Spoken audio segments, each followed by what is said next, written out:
దేవునికి నచ్చే విధముగా దేవుని చిత్తములో ప్రజలను నడిపించాలంటే ఎలాంటి వ్యక్తి కావాలంటే ఆత్మ పొందినవాడు కావాలి. ఆత్మ పొందినవాడే సమర్థవంతమైన నాయకుడు. స్తోత్రం. యెహోషువ ఆత్మను పొంది ఉన్నాడు, అందుకే ఆ సమర్థవంతమైన నాయకుడిగా ఉన్నాడు గనక అతను నాయకుడిగా నియమించమని దేవుడే యెహోషువను మోషేకు చూపిస్తున్నాడంట. ఆమేన్, హల్లెలూయా.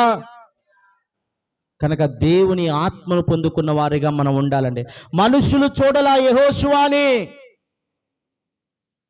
చివరికి మోషే గోరు గుర్తుపట్టల, నా పక్కనున్న వ్యక్తి సమర్థవంతుడైన నాయకుడు, ఇతడు సంఘాన్ని నడిపించగలడు, ఇతడు ప్రజలను నడిపించగలడు, ఇతడు దేవుని సేవకుడు అని చెప్పి మోషే గుర్తించలేదు.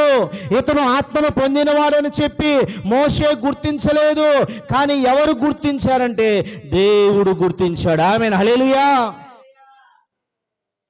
ఒకవేళ నువ్వు దేవుని ఆత్మచేత నింపి యథార్థంగా నీతిగా నువ్వు జీవిస్తున్నావేమో, ప్రజలెవరు నిన్ను సరిగ్గా పట్టించుకోవడం లేదేమో, నీ కుటుంబం వారు కూడా నిన్ను పట్టించుకోవడం లేదేమో, ఎవరు నిన్ను పట్టించుకోవడం లేదేమో, ఏమీ బాధపడాల్సిన పనిలా. దేవుడు నిన్ను ఆత్మచేత నింపాడు కనుక నీలో కొన్ని క్వాలిటీస్, కొన్ని వరాలు, ఫలాలు కూడా దేవుడు నీకు అనుగ్రహిస్తాడు. ఆమేన్, హల్లెలూయా. చెప్పాల.